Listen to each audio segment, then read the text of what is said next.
ಸಮಯ ಈಗ 3:15. ನಾನು ಹೋಗ್ತಾ ಇದ್ದೀನಿ ನಮ್ಮ ಏರ್ಪೋರ್ಟ್ಗೆ ಹೋಗಿ ಅಲ್ಲಿಂದ ಎಲ್ಲಿ ಹೋಗ್ತಾ ಇದ್ದೀನಿ ಅಂದ್ರೆ Mount Everest base camp.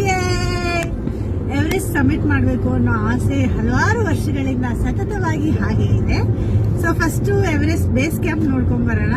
First ಆ ಯೋಗ್ಯತೆ ಇದೆಯಾ ಹತ್ತಕ್ಕೆ, ಅದು ಹತ್ತದ ಮೇಲೆ ನೆಕ್ಸ್ಟ್ ಎವರೆಸ್ಟ್ ಸಬ್ಮಿಟ್ ಮಾಡೋ ಕನಸನ್ನ ನನಸು ಮಾಡ್ಕೊಳ್ಳೋಕೆ ಟ್ರೈ ಮಾಡೋಣ ಅಂತ. ಸೊ ಆಸ್ ಯೂಶುವಲ್ ನಮ್ಮ ಶೂಟಿಂಗ್ ಇಂದ ರಜಾ ಇಷ್ಟು ದಿನ ತಗೊಳ್ಳೋದು ಕಷ್ಟ, ಹಾಗಾಗಿ ಬ್ಯಾಕ್ ಟು ಬ್ಯಾಕ್ ಶೂಟಿಂಗ್ ಎಲ್ಲ ಮಾಡಿಕೊಟ್ಟು ನಿನ್ನೆ ರಾತ್ರಿವರೆಗೂ ಕೂಡ ಶೂಟಿಂಗ್ ಮಾಡಿಕೊಟ್ಟು ಬಂದಿದ್ದೀನಿ. ಸೊ ಸಾಕಷ್ಟು ಎಪಿಸೋಡ್ಸ್ ಬ್ಯಾಂಕಿಂಗ್ ಇದೆ.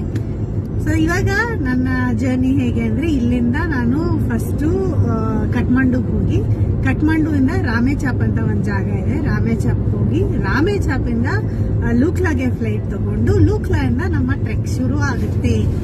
ಸೊ ಸೋಲೋ ಟ್ರೆಕ್ ಹೋಗ್ತಾ ಇದ್ದೀನಿ. ಅಲ್ಲಿ ಇಂಡಿಯಾ ಹೈಕ್ಸ್ ಜೊತೆ ಹೋಗ್ತಾ ಇರೋದ್ರಿಂದ ಅಲ್ಲಿ ಒಂದಷ್ಟು ಜನ ಇರ್ತಾರೆ, ಬಟ್ ಯಾರು ಪರಿಚಯದವ್ರು ಇಲ್ಲ. ಯೂಶಲಿ ಟ್ರೆಕ್ಸ್ ಅಂದ್ರೇನೆ ಹಂಗೆ, ಅಲ್ಲಿ ಹೋಗ್ತೀವಿ ಆಮೇಲೆ ಪರಿಚಯ ಆಗುತ್ತೆ. ಒಂದಷ್ಟು ಜನ ಕಂಟಿನ್ಯೂಸ್ ಆಗಿ ಫ್ರೆಂಡ್ಸ್ ಆಗಿರ್ತಾರೆ, ಒಂದಷ್ಟು ಜನ ಅಲ್ಲೇ ಹಾಯ್ ಹಲೋ ಅಲ್ಲೇ ಬಾಯ್ ಆಗ್ಬಿಡ್ತಾರೆ.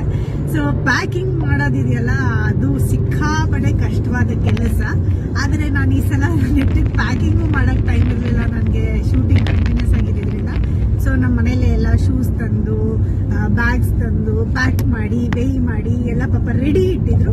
ಸೊ ನಾನು ಹೋಗ್ಬಿಟ್ಟು ಅದನ್ನ ಎಲ್ಲೆಲ್ಲಿ ಏನೇನಿದೆ ಅಂತ ನೋಡ್ಕೊಳ್ಳೋಕ್ಕೂ ಟೈಮ್ ಇಲ್ದಿರೋ ಕಾರಣ ಹೆಂಗೆಂಗೋ ನೋಡ್ಕೊಂಡು ಎಲ್ಲ ನೋಡ್ಕೊಂಡಿದ್ದೀನಿ ಅಂತ ಅನ್ಕೊಂಡಿದ್ದೀನಿ. ಬಟ್ ನನಗೆ ಲುಕ್ಲಾಗ್ ಹೋದ್ಮೇಲೆ ಸ್ವಲ್ಪ ಟೈಮ್ ಇದೆ. ಸೊ ಲುಕ್ಲಾಗ್ ಹೋದ್ಮೇಲೆ ಇನ್ನೊಂದ್ಸಲ ನೀಟಾಗಿ ಎಲ್ಲ ಎಲ್ಲೆಲ್ಲಿ ಏನೇನಿದೆ ಅಂತ ಚೆಕ್ ಮಾಡ್ಕೊತೀನಿ. ಪ್ರಾಬ್ಲಮ್ ಇಸ್ ಟ್ರೆಕ್ಕಿಗೆಲ್ಲ ಹೋದಾಗ ನಮಗೆ ಈ ಚಾರ್ಜರು, ಆಮೇಲೆ ಲೇಯರ್ಸ್ ಆಫ್ ಡ್ರೆಸ್ಸಸ್, ಅಂದ್ರೆ ಒಂದ್ರ ಮೇಲೆ ಒಂದು ಹಾಕೋಬೇಕು ಚಳಿ ಇದ್ರೆ, ಆಮೇಲೆ ಸೆಕೆ ಆಗ್ತಾ ಇದ್ದಂಗೆ ಒಂದೊಂದೇ ಲೇಯರ್ಸ್ ತೆಗಿಬೇಕಾಗತ್ತೆ. ಸೊ ಹಾಗಾಗಿ ಅದೆಲ್ಲ ಸಿಕ್ಕಾಪಟ್ಟೆ ಯೋಚನೆ ಮಾಡಿ ಕರೆಕ್ಟಾಗಿ ಎಲ್ಲೆಲ್ಲಿ ಏನೇನಿದೆ ಅಂತ ಗೊತ್ತಿದ್ರೆ ಈಸಿ ಆಗುತ್ತೆ. ಇಲ್ಲಾಂದ್ರೆ ಸ್ವಲ್ಪ ಎವ್ರಿ ಟೈಮ್ ಬ್ಯಾಗಿಂದ ತೆಗೆದು ಎಲ್ಲೇನಿದೆ ಅಂತ ಹುಡುಕ್ತಾ ಇದ್ರೆ ಕಷ್ಟ ಆಗ್ಬಿಡುತ್ತೆ ಟ್ರೆಕ್ ಮಾಡ್ಬೇಕಾದ್ರೆ. ಇಷ್ಟಿದೆ ಸ್ಟೋರಿ. ಸೊ ಈಗ ಹೋಗ್ತಾ ಇದ್ದೀನಿ ಏರ್ಪೋರ್ಟಲ್ಲಿ ಇಲ್ಲಿಂದ ಬಾಂಬೆಗೆ ಹೋಗಿ, ಬಾಂಬೆಯಿಂದ ಕಠ್ಮಂಡು. ಟರ್ಮಿನಲ್ ಹೊರಗಡೆ ಇದೆ, ನನಗಿದೆ ಕನ್ಫ್ಯೂಷನ್, ಸ್ವಲ್ಪ ಟೆನ್ಷನ್. ಒಳಗಡೆ ಅಲ್ಲಲ್ಲೇ ಇದ್ರೆ ಓಕೆ, ಟರ್ಮಿನಲ್ ಹೊರಗಡೆ ಹೋಗಿ ನೆಕ್ಸ್ಟ್ ಥರ್ಡ್ ಟರ್ಮಿನಲ್ 3ಗೋ ಎಲ್ಲೋ 2ಗೋ ಎಲ್ಲೋ ಹೋಗ್ಬೇಕು ನಾನು, ನಂಗೆ ಅದು ನೆಟ್ಟು ಗೊತ್ತಿಲ್ಲ. ಸೊ ಹಾಗಾಗಿ ಅದು ಸ್ವಲ್ಪ ಟೆನ್ಷನ್ ನನಗೆ. ಟರ್ಮಿನಲ್ ಚೇಂಜ್ ಅಂದ ತಕ್ಷಣ ಯಾಕೆ ಅಂತ ಅನ್ಕೊಂಡು. ಸೊ ಇಷ್ಟಿದೆ ಕತೆ. ಸೊ ನನ್ನ ಜರ್ನಿಲಿ ನೀವು ನನ್ನ ಜೊತೆ ಬನ್ನಿ. ಆದಷ್ಟು ವಿಡಿಯೋ ಮಾಡೋಣ ಅಂತ ಅನ್ಕೊಂಡಿದ್ದೀನಿ ಈ ಸಲ. ವಿಡಿಯೋ ಮಾಡಿ ನಿಮಗೆ ತೋರಿಸ್ತೀನಿ ಎವರೆಸ್ಟ್ ಬೇಸ್ ಕ್ಯಾಂಪ್ ನನ್ನ ಜರ್ನಿ ಹೇಗಿತ್ತು ಅಂತ. ಫಸ್ಟ್ ಏರ್ಪೋರ್ಟ್ಗೆ ಹೋಗೋಣ. 5 o'clock ಫ್ಲೈಟ್ ಇದೆ ನಂದು. ಸೊ ಮನೇಲಿ 2 o'clock ಹೊರಡ್ಬೇಕು ಅಂತ ನಾನು ಆಫ್ಟರ್ನೂನ್ 2 o'clock ಅಲ್ವಾ ಅಂತ ಅನ್ಕೊಂಡಿದ್ದೆ. ಆಮೇಲೆ ನೋಡಿದ್ರೆ ಬೆಳಗಿನ ಜಾವ 2 ಗಂಟೆಗೆ ಹೊರಡ್ಬೇಕಿತ್ತು. ಸೊ 2 ಗಂಟೆಗೆ ಹೊರಡ್ಬೇಕಿತ್ತು, 2:15 2:20 ಹೊರಟಿದ್ದೀನಿ. ಸೊ ಟೈಮ್ಗೆ ಹೋಗ್ತೀನಿ, ಗೊತ್ತಿಲ್ಲ, ಇನ್ನೊಂದು 10 ನಿಮಿಷ 15 ನಿಮಿಷ ಇರ್ಬೋದು. ಒನ್ ಟೈಮ್ ಹೋಗ್ತೀನಿ ಅನ್ಕೊಂಡೆ. ಅಲ್ಲ, ಅವ್ರ ಹತ್ರ ಬಯಸ್ಕೊಳ್ಳೋದಿರೋದೇ, ಯು ಶುಡ್ ಕಮ್ ಬರ್ಲಿ ಅಂತಾರೆ. ಓಕೆ ಬಾಸ್ ಅಂತ ಹೇಳೋದು. ಬಟ್ ನಂದು ಜಾಸ್ತಿ ಏನಿಲ್ಲ ಲಗೇಜ್ ಈ ಸಲ, ಕ್ಲಿಯರ್ ಕಟ್ ಆಗಿದೆ, ಹಾಗಾಗಿ ಎಲ್ಲ ಸರಿ ಹೋಗುತ್ತೆ ಅಂತ ಅನ್ಕೊಂಡೆ.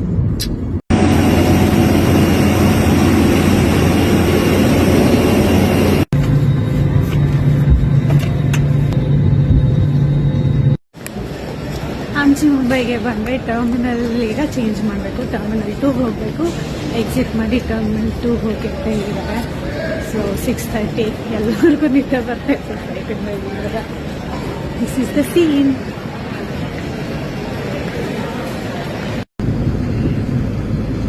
Mumbai local taxi.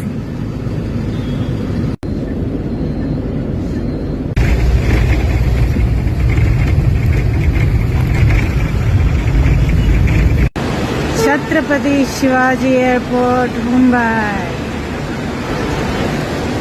ಬೆಂಗಳೂರಲ್ಲಿ ಕೆಂಪೇಗೌಡ, ಇಲ್ಲಿ ಛತ್ರಪತಿ ಶಿವಾಜಿ. ಹೇಳಕ್ಕೆ ಅವ್ರಿಗೆ ಹೆಸರನ್ನ ಒಂಥರ ರೋಮಾಂಚನ.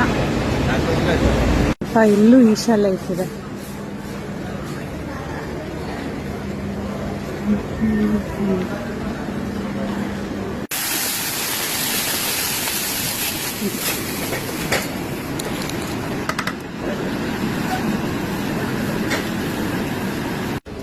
ಫೈನಲಿ ಟರ್ಮಿನಲ್ 2ಗೆ ಬಂದೆ. ಟರ್ಮಿನಲ್ 2 ಬಂದಾಗ ಇಮಿಗ್ರೇಷನ್ ಇರುತ್ತೆ ನೇಪಾಲ್ ಹೋಗ್ತಾಯಿದ್ರಿಂದ. ಸೊ ಅಲ್ಲಿ ಹೋದ್ಮೇಲೆ ಸರ್ ಒಂದು 10 ನಿಮಿಷ ಮಾತಾಡ್ಸಿದ್ರು, ಒಂದು 20 ಕ್ವೆಶನ್ ಕೇಳಿದ್ರು. ಯಾವಾಗಿಂದ ಹಿಡಿತು ಈ ಹುಚ್ಚು ನಿಮಗೆ ಟ್ರೆಕ್ಕಿಂಗ್ದು ಅದು ಇದು ಅಂತ. ಕ್ಯೂ ದೂ ಮೇ आपको ಪರ್ಮಿಷನ್ ಅದು ಇದು ಅಂತ ಹೇಳಿದ್ರು. ಸೊ ಹೇಳಿದೆ ಈ ಥರ ತುಂಬ ವರ್ಷದಿಂದ ಹೋಗ್ತಿದ್ದೆ, ಮಧ್ಯದಲ್ಲಿ ಹಿಮಾಲಯನ್ ಟ್ರೆಕ್ ಮಾಡೋಕ್ಕಾಗಿರಲಿಲ್ಲ, ಮತ್ತೆ ಹೋಗ್ತಾ ಇದ್ದೀನಿ ಅಂತ. ಅದಕ್ಕೆ ಓಕೆ ಹಮ್ ತುಮೇ ಜಾನೆ ದೇಂಗೆ ಜಾओ ಅಂತ ತುಂಬ ಕ್ಯೂಟಾಗಿ ಮಾತಾಡಿದ್ರು ಅವರು. ಸುಮಾರು ಹೊತ್ತು ಮಾತಾಡ್ಬಿಟ್ಟು ಕಳಿಸಿದ್ರು. ಹೊಟ್ಟೆ ತುಂಬ ಹಸಿವಾಗ್ತಾ ಇತ್ತು. ಸೊ ಆ್ಯಸ್ ಯೂಶ್ವಲ್ ನಮ್ಮ ಸೌತ್ ಇಂಡಿಯನ್ಸ್ಗೆ ಬೇರೆ ಏನೂ ಸಿಗೋಲ್ಲ, ಎಸ್ಪೆಷಲಿ ನನ್ನಂಥವ್ರಿಗೆ ಬೇರೆ ಏನು ತಿಂತೀವೋ ನಾಳೆಯಿಂದ ಯಾರಿಗೆ ಗೊತ್ತು. ಸೊ ಅದಕ್ಕೆ ವಾಂಗೋಲಿ ಬಂದ್ಬಿಟ್ಟು ವಾಂಗೋ ಸಾಪಡಂಗೆ ಅಂತ ಮಸಾಲೆ ದೋಸೆ ತಿಂತಾ ಇದ್ದೀನಿ. ನಮ್ಮನೆ ಥರ ನಮ್ಮನೇಲಿ ಫುಲ್ಲು ರೆಡ್ ಡಿಶ್ ಎಲ್ಲ ಬರುತ್ತೆ, ಇಲ್ಲಿ ಆ ಥರ ಇಲ್ಲ. ಟೇಸ್ಟ್ ನೋಡೋಣ ಹೆಂಗಿದೆ ಅಂತ.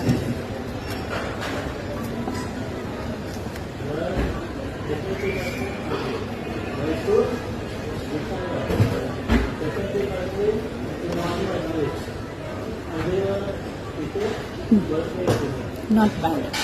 ಸೊ ಇದನ್ನು ಎಂಜಾಯ್ ಮಾಡ್ತೀನಿ. ಬಿಕಾಸ್ ತುಂಬ ಟೈಮ್ ಇದೆ ನನಗೆ. It's 8 o'clock. ಸೊ ನಂದು ಬೋರ್ಡಿಂಗ್ ಪಾಸ್ ಎಲ್ಲ ಆಗಿ ಇಮಿಗ್ರೇಷನ್ ಆಗಿ ಬಂದಿದ್ದೀನಿ. ಗೇಟಿಗೆ ನಡ್ಕೊಂಡು ಹೋದ್ರೆ ಆಯಿತು. ಸೊ 11 o'clock ಇರೋದು ನಂದು ನೆಕ್ಸ್ಟ್ ಫ್ಲೈಟು. 11:15 ಗೊತ್ತಿಲ್ಲ.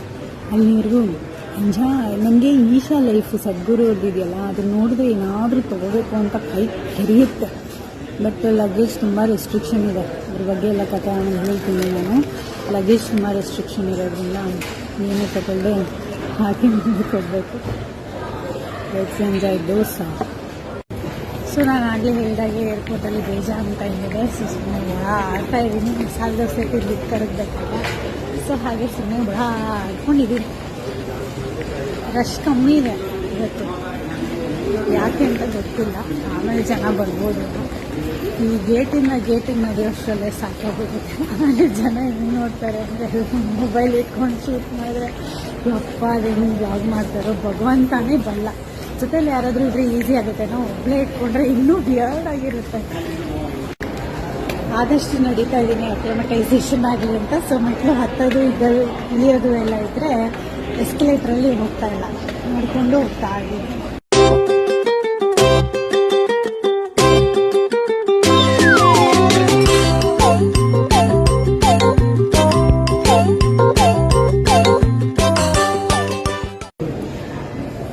ಏರ್ಪೋರ್ಟಲ್ಲಿ ಬಹುಶಃ ನಾವು ಚೆನ್ನಾಗಿ ಚಳಿಗೆ ಅಕ್ಲಿಮಟೈಸ್ ಆಗಲಿ ಅಂದ್ಬಿಟ್ಟು ಈ ಥರ AC ಇಟ್ಟಿರ್ತಾರೋ ಏನೋ. ಸಿಕ್ಕಾಪಡೆ ಫುಲ್ AC. ಇಷ್ಟೊತ್ತು ಕುತ್ಕೊಂಡಿದ್ದೆ, ಕುಕ್ಕೋತಾ ಇದ್ದೆ, ಗೊತ್ತಾಗಲಿಲ್ಲ. ಚಲೋ ನಂಗೆ ಯಾಕೆ ಇಷ್ಟು ಚಳಿ ಆಗ್ತಿದೆ ನೋಡಿದ್ರೆ ಈಗಲೇ ಹಿಂಗಿದೆ ಚಳಿ. ಇನ್ನು ಹೇಗಿರುತ್ತೋ ಗೊತ್ತಿಲ್ಲ. -10 ಇದೆ ಅಂತ ಏನೋ ಹೇಳಿದಂಗಿತ್ತು. ಅಲ್ಲಿ ನಾವು ಆಲ್ಟಿಟ್ಯೂಡ್ ಜಾಸ್ತಿ ಆಗ್ತಾ ಹೋದಂಗೂ ಚಳಿ ಜಾಸ್ತಿ ಆಗ್ತಾ ಹೋಗುತ್ತೆ, ಆಕ್ಸಿಜನ್ ಕಮ್ಮಿ ಆಗ್ತಾ ಹೋಗುತ್ತೆ. ಸೊ ತುಂಬ ವರ್ಷಗಳಾಯಿತು ಹಿಮಾಲಯನ್ ಟ್ರೆಕ್ ಮಾಡಿ. ಮತ್ತು ಫಸ್ಟಿಂದ ಕಲಿಯೋದು ಎಲ್ಲದೂ ಸ್ವಲ್ಪ ಅಕ್ಲಿಮಟೈಸ್ ಆಗಿತ್ತು ಬಾಡಿ. ಅವಾಗ ಹೋಗ್ತಾ ಇದ್ದೆ 6000ವರೆಗೂ ಹತ್ತಿದೆ, 6000 ಮೀಟರ್ವರೆಗೂ. ಸೊ ಈಗ ಬಾಡಿ ಹೇಗಿದೆ ಅಂತ ಟೆಸ್ಟ್ ಮಾಡೋಂಥ ಸಮಯ. ಇನ್ನೇನು ನಮ್ಮದು ಗೇಟ್ ಓಪನ್ ಆಗುತ್ತೆ, ಅವ್ರಿಗೆ ಕರೀತಾರೆ. ಅಲ್ಲಿವರೆಗೂ ಹೆಚ್ಚಿ ಕೂತ್ಕೋತೀನಿ.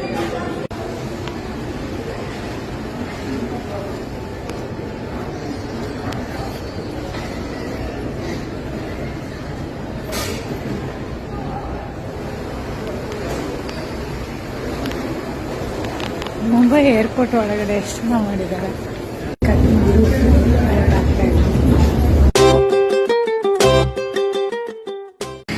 ಫೈನಲಿ ನೇಪಾಳಿಗೆ ಬಂದೆ. ಬ್ಯಾಗ್ ಹುಡ್ಕಕ್ಕೆ ಇಷ್ಟು ಗೊತ್ತಾಯಿತು. ನೇಪಾಳಿ ಕರೆನ್ಸಿ ಇದೆ. ಈಗ ಸಿಮ್ ಕಾರ್ಡ್ ತೊಗೋಬೇಕು. ಎಲ್ಲಿ ತೊಗೋಬೇಕು ದೇವರಿಗೆ ಗೊತ್ತು. ಸೊ ನೇಪಾಲ್ ಏರ್ಪೋರ್ಟ್ಗೆ ಬಂದು ರಾಮೇಜಾಪ್ ಹೋಗೋ ಗಾಡಿಗೆ ಸಿಕ್ಕಾಪಟ್ಟೆ ಕನ್ಫ್ಯೂಷನ್ ಆಗಿ, ಗಾಡಿ ಆಲ್ರೆಡಿ ಬುಕ್ ಆಗಿಬಿಟ್ಟಿದೆ. 4 o'clock ಲಾಸ್ಟ್ ಬಸ್ ಹೋಗಿದ್ದು ಅಂತ ಏನೇನೋ ಹೇಳಿ ಕೊನೆಗೆ ಹಾಗೋ ಹೀಗೋ ಮಾಡಿ ಒಂದು ಕ್ಯಾಬ್ ಬುಕ್ ಮಾಡಿಕೊಂಡೆ. ಇಡೀ ಗಾಡಿಲಿ ನಾನು ಒಬ್ಬಳೇ ಹೋಗ್ತಾ ಇದ್ದೀನಿ. ಪಾಪ ಒಳ್ಳೆ ಜನ ಇಲ್ಲಿ, ಪಾಪ ಅವರೇ ಕಾಲ್ ಮಾಡಿ ಎಲ್ಲ ಮಾಡಿ ನನ್ನ ಫ್ರೆಂಡ್ ಇದ್ದಾರೆ ಅವ್ರಿಗೆ ಹೇಳ್ತೀನಿ ಅಂತ ಬುಕ್ ಮಾಡಿಕೊಟ್ರು. ಸೊ ಇಷ್ಟೊತ್ತವರೆಗೂ ತಕಾಲಿ ಅಂತ ಒಂದು ಹೋಟ್ಲ್ ಇತ್ತು ಏರ್ಪೋರ್ಟ್ ಅಲ್ಲಿ ಹೊರಗಡೆ ಬಂದ್ಮೇಲೆ. ಅಲ್ಲಿ ಕುತ್ಕೊಂಡು ಸ್ವಲ್ಪ ಒಂದು ಫ್ರೈಡ್ ರೈಸ್ ತಿಂದ್ಬಿಟ್ಟು I was waiting for the vehicle. ಈಗ ಬಂತು. ಇಲ್ಲಿಂದ 5 to 6 hours ಜರ್ನಿ ಇದೆ. ರೋಡ್ ಹೇಗಿರುತ್ತೋ ಗೊತ್ತಿಲ್ಲ. ಸೊ 6 hours ಅಲ್ಲಿಗೆ ಹೋಗ್ಬೇಕು ಅಂದ್ರೆ ಇವಾಗ ಆಲ್ರೆಡಿ ಇಟ್ ಈಸ್ 6:30. ಸೊ ರಾತ್ರಿ ಹೋದ್ಮೇಲೆ ಬೆಳಿಗ್ಗೆ ಅಲ್ಲಿಂದ ಲೂಕ್ಲಾಗೆ ಫ್ಲೈಟ್ ಇದೆ. ಲೂಕ್ಲಾ ಫ್ಲೈಟ್ ನಂಗೆ 7:30 ಅಥವಾ 8 o'clock ಇರೋದು. ಅಲ್ಲಿ ಹೇಗೆ ಅಂದ್ರೆ 10 kgs ಮಾತ್ರ ಲಗೇಜ್ ತಗೊಂಡ್ ಹೋಗ್ಬೋದು, ಅದಕ್ಕೆ ಮೇಲ್ ಆಗಂಗಿಲ್ಲ. ಸೊ ಅದಕ್ಕೆಲ್ಲ ಹೋಗಿ ರಾತ್ರಿ ಕುತ್ಕೊಂಡು ಸೆಗ್ರಿಗೇಟ್ ಮಾಡಿ, ಒಂದ್ರಲ್ಲಿ 10 kgs, ಇನ್ನೊಂದ್ರಲ್ಲಿ 5 kgs ಅಷ್ಟೇ. ಸೊ ಅದನ್ನೆಲ್ಲ ಸೆಪರೇಟ್ ಮಾಡಿ ಆಮೇಲೆ ಟ್ರೆಕ್ ಶೂಸ್ ಎಲ್ಲ ಹಾಕೊಂಡ್ಬಿಡ್ತೀನಿ. ಟ್ರೆಕ್ ಶೂಸ್ ಬ್ಯಾಗ್ ಅಲ್ಲಿ ಇರೋದ್ರಿಂದ ಸ್ವಲ್ಪ ಹೆವಿ ಅನ್ನಿಸ್ತಾ ಇದೆ. ಇಷ್ಟೆಲ್ಲ ಮಾಡ್ಬೇಕು ಕೆಲಸ. ಅಂಡ್ ದುಡ್ಡು ಸ್ವಲ್ಪ ಸೆಪರೇಟ್ ಆಗಿ ಇಟ್ಕೋಬೇಕು. ಎಲ್ಲ ಸೇರಿಸಿ ಒಟ್ಟಿಗೆ ಇಟ್ಕೊಂಡ್ಬಿಟ್ಟಿದೀನಿ. ಇಲ್ಲಿ ಒಳಗಡೆನೆ, ಏರ್ಪೋರ್ಟ್ ಒಳಗಡೆನೆ ಎನ್ಸೆಲ್ ಅಂತ ಸಿಮ್ ಕಾರ್ಡ್ ತಗೊಂಡೆ. ವರ್ಕ್ ಆಗ್ತಾ ಇದೆ ವಾಟ್ಸ್ಆಪ್.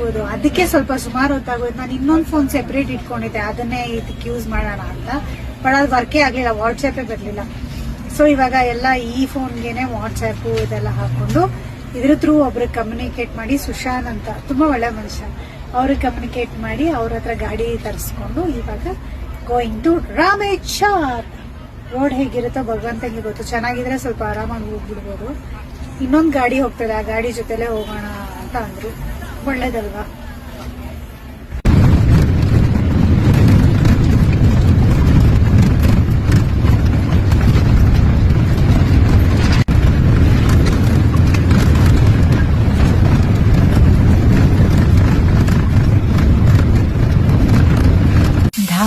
ಧಾಬಡ್ದು ಅಂತ ರೋಡಲ್ಲಿ ಬಂದ್ವಿ. ರೋಡ್ ಒಂಚೂರು ಚೆನ್ನಾಗಿಲ್ಲ.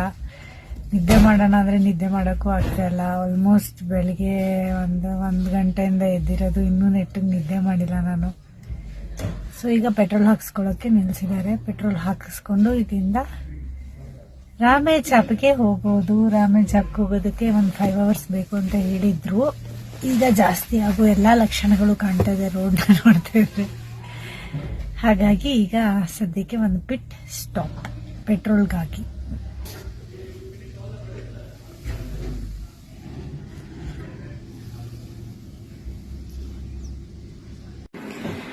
ಸಮಯ ಈಗ 12 ಗಂಟೆ. ಜಸ್ಟ್ ಬಂದು ರಾಮೇಚಾಪ್ಗೆ ರೀಚ್ ಆದ್ರೆ. ಈಗ ರಾಮೇಚಾಪಿಂದ ಲೂಕ್ಲಾಗೆ ನಾಳೆ ಬೆಳಿಗ್ಗೆ ನಂದು 8 ಗಂಟೆಗೆ ಫ್ಲೈಟ್ ಇರೋದು. ಸೊ 1 hour ಮುಂಚೆ ಹೋಗ್ಬೇಕು. 7 o'clock ಅಲ್ಲಿರ್ಬೇಕು. ನಾನು 7 o'clock ಅಲ್ಲಿರ್ಬೇಕು ಅಂದ್ರೆ 6:20, 6:30 ನಾನು ಇಲ್ಲಿಂದ ಹೋಗ್ಬೇಕು.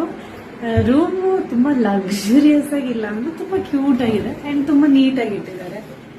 ನಂದೆಲ್ಲ ಹರಡ್ಕೊಂಡು ಕೂತಿದ್ದೀನಿ ಲಗೇಜ್ ಎಲ್ಲ. ಬಿಕಾಸ್ ಲೂಕ್ಲಾ ಫ್ಲೈಟಲ್ಲಿ ವೆಯ್ಟ್ ರೆಸ್ಟ್ರಿಕ್ಷನ್ಸ್ ಇದೆ. 10 kg ಕ್ಯಾಬಿನ್ ಚೆಕ್ ಇನ್ ಮಾಡ್ಬೋದು. 10 kg ಚೆಕ್ ಇನ್ ಮಾಡ್ಬೋದು. ಅಂಡ್ ಕ್ಯಾಬಿನ್ ಬ್ಯಾಗೇಜ್ 5 kg ಅಷ್ಟೇ ಅಲೌಡ್ ಇರುತ್ತೆ. ಸೊ ಅದಕ್ಕೆ ಎಲ್ಲ ಸೆಗ್ರಿಗೇಟ್ ಮಾಡ್ತಿದ್ದೀನಿ.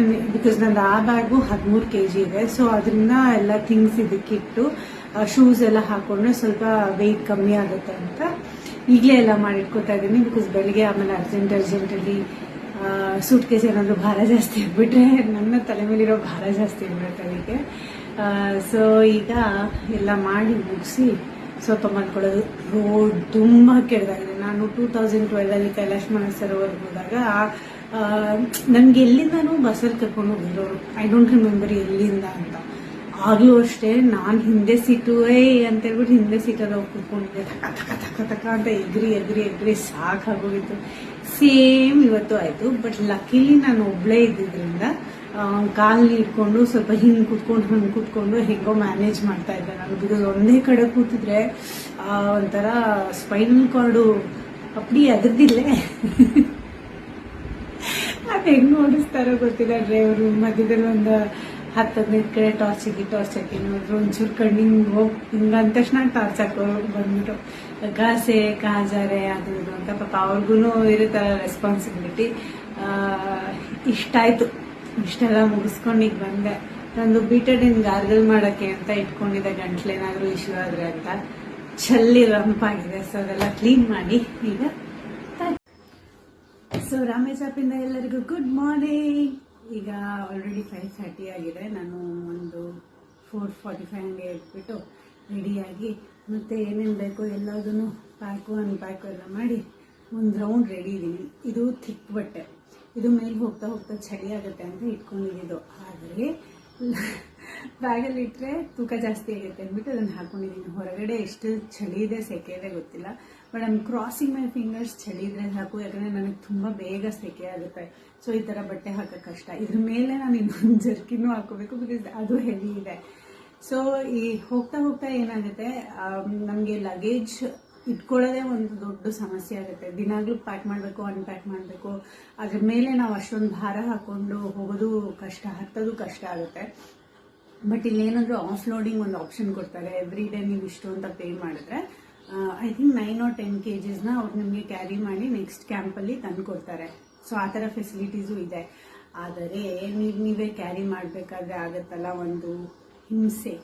ಆಲ್ಟಿಟ್ಯೂಡ್ ಮೇಲೆ ಹೋಗ್ತಾ ಹೋಗ್ತಾ ಉಸಿರಾಡೋದು ಸ್ವಲ್ಪ ಕಷ್ಟ ಆದಾಗ ಭಾರ ಎತ್ಕೊಳ್ಳೋದು ತುಂಬ ಕಷ್ಟ ಆಗುತ್ತೆ. ಸೊ ಆದಷ್ಟು ಬುದ್ಧಿವಂತಿಕೆಯಿಂದ ಪ್ಯಾಕ್ ಮಾಡಬೇಕು. ನಾನು ಬುದ್ಧಿವಂತಿಕೆಯಿಂದ ಮನೇಲಿ ಇಟ್ಟರು ಅಂದ್ಬಿಟ್ಟು ಆಲ್ಮೋಸ್ಟ್ 800 grams ನಾನು ಡ್ರೈ ಫ್ರೂಟ್ಸ್ ತಂದಿದ್ದೀನಿ. ಯಾಕೆ ಅಂತಲೇ ಗೊತ್ತಿಲ್ಲ, ಇಟ್ಟರು ತೊಗೊಂಬಂದು ಇವಾಗ ಏನು ಮಾಡಲಿ ಅಂತ ಅರ್ಥ ಆಗ್ತಿಲ್ಲ. ಸೊ ಇವಾಗ ಸ್ವಲ್ಪ ಡ್ರೈ ಫ್ರೂಟ್ಸಲ್ಲಿ ಅಟ್ಲೀಸ್ಟ್ ಒಂದು 10 ಗ್ರಾಮ್ ಆದರೂ ತಿಂದು ಖಾಲಿ ಮಾಡ್ತೀನಿ ಬೆಳಿಗ್ಗೆ. ಇಲ್ಲಿ ಕಾಫಿ ಟೀ ಏನೋ ಕೊಡ್ತೀನಿ ಅಂತ ಹೇಳಿದರು. ನಿನ್ನೆಯಿಂದ ಏನು ಬಿಸಿ ಬಿಸಿ ಏನೂ ಕುಡ್ದಿಲ್ಲ. ಸೊ ಐ ಥಾಟ್ ಅಟ್ಲೀಸ್ಟ್ ಒಂಚೂರು ಕಾಫಿ ಅಥವಾ ಟೀ ಏನಾದರೂ ಕುಡಿಯೋಣ ಅಂತ. ಇವಾಗ ಕೆಳಗೆ ಹೋಗ್ಬಿಟ್ಟು ನಾನು ದೂದ್ ಚಟ್ನಿ ಮಾಡಬೇಕು. ನಾನು ಕಠ್ಮಂಡುವಿಂದ ರಾಮೇಶ್ವರಕ್ಕೆ ಬಂದಿದ್ದಕ್ಕೆ 8000 ನೇಪಾಳಿ ರೂಪಿ ತೊಗೊಳ್ತಾರೆ. ಅಂದರೆ ನಾನು ಒಬ್ಬಳೇ ಬಂದಿರೋದ್ರಿಂದ ಡ್ಯಾಡಿ ಶೇರ್ಡು ಇರುತ್ತೆ. ಒಬ್ಬಳೇ ಬಂದರೆ 8000 Nepali rupee. I think approximately 5,500 Indian rupees ಆಗುತ್ತೆ. ಇಲ್ಲಿ ಹೋಟೆಲಲ್ಲಿ ಇರೋದಕ್ಕೆ 1500 ನೇಪಾಳಿ ರೂಪಿ. ಊಟನೂ ಕೊಡ್ತಾರೆ ಅನ್ಸುತ್ತೆ, ಬಟ್ ಆದರೆ ಸೋ ಟಯರ್ಡ್, ನನಗೆ ಊಟ ಮಾಡೋಷ್ಟು ಪೇಷನ್ಸ್ ಇರಲಿಲ್ಲ. ಸರಿ ಓಕೆ ನಾನು ಅನ್ಪ್ಯಾಕ್ ಮಾಡಿ ಆಮೇಲೆ ಎಷ್ಟು ನಾನು ಬರಬೇಕಾದ್ರೆ 12 ಗಂಟೆ ಏನೋ ಆಗುತ್ತೋ ಅಷ್ಟೊತ್ತಿಗೆ ತಿನ್ನೋಕ್ಕೆ ಸೇರಲ್ಲ ಗುರು ಮಲ್ಕೊಂಡೆ. ಈಗ ಹೋಗಿ ಅವ್ರಿಗೆ ದುಡ್ಡು ಪೇ ಮಾಡಿ ಒಂಚೂರು ಕಾಫಿನೋ ಟೀನೋ ಕೊಟ್ಕೊಂಡು ನೆಕ್ಸ್ಟ್ ಲೂಕ್ಲಾಗೆ ರಯ್ಯ. And one of the most dangerous airport ಅಂತ ಹೇಳ್ತಾರೆ ಲೂಕ್ಲಾ ಏರ್ಪೋರ್ಟ್ನ. ಬಿಕಾಸ್ ಅದು ರನ್ವೇ ಏನಿದೆ ಅದು ತುಂಬ ಸ್ಮಾಲ್ ರನ್ವೇ ಅಂತ, ನನಗೆ ಗೊತ್ತಿಲ್ಲ ಹೇಗಿರುತ್ತೆ ಅಂತ. ನಾನು ನೋಡ್ತೀನಿ, ನಿಮಗೆ ತರಿಸ್ತೀನಿ. ನಾನು ಇದ್ದಿದ್ದು ಹೋಟ್ಲು ಹೊರಗಡೆ ವ್ಯೂ. ಇಲ್ಲಿ ಕೂತ್ಕೊಂಡು ಊಟ ಮಾಡ್ಬೋದು.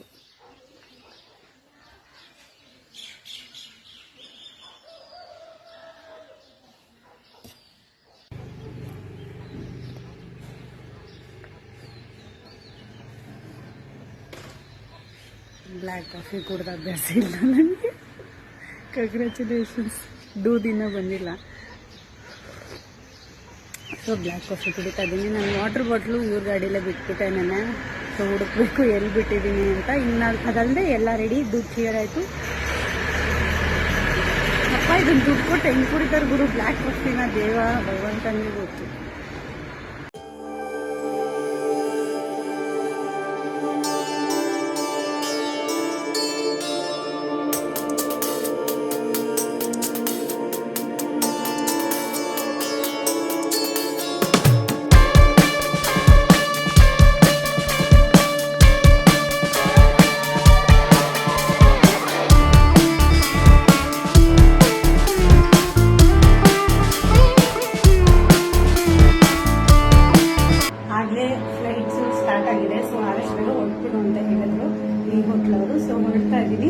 ಹೋಟೆಲ್ಗೆ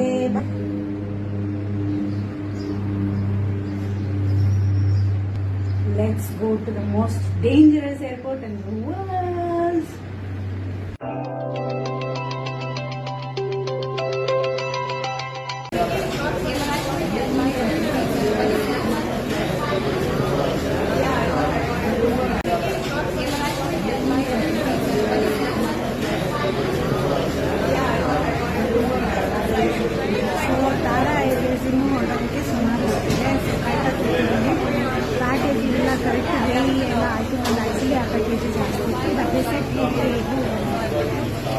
ಎಲ್ಲರೂ ವೇಟ್ ಮಾಡ್ತಾ ಇದ್ದಾರೆ. ಎಲ್ಲರೂ take off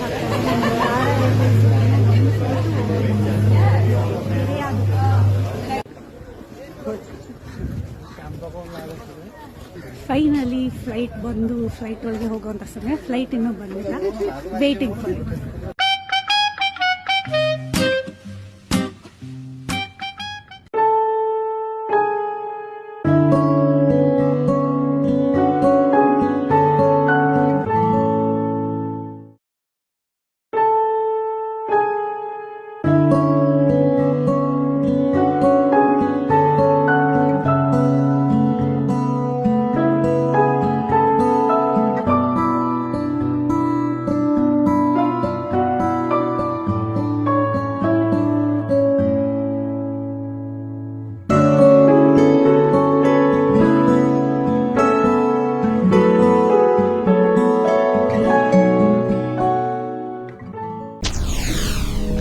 SS TV cinema ಜಗತ್ತಿನ ಕ್ಷಣ ಕ್ಷಣದ ಸುದ್ದಿಯೊಂದಿಗೆ.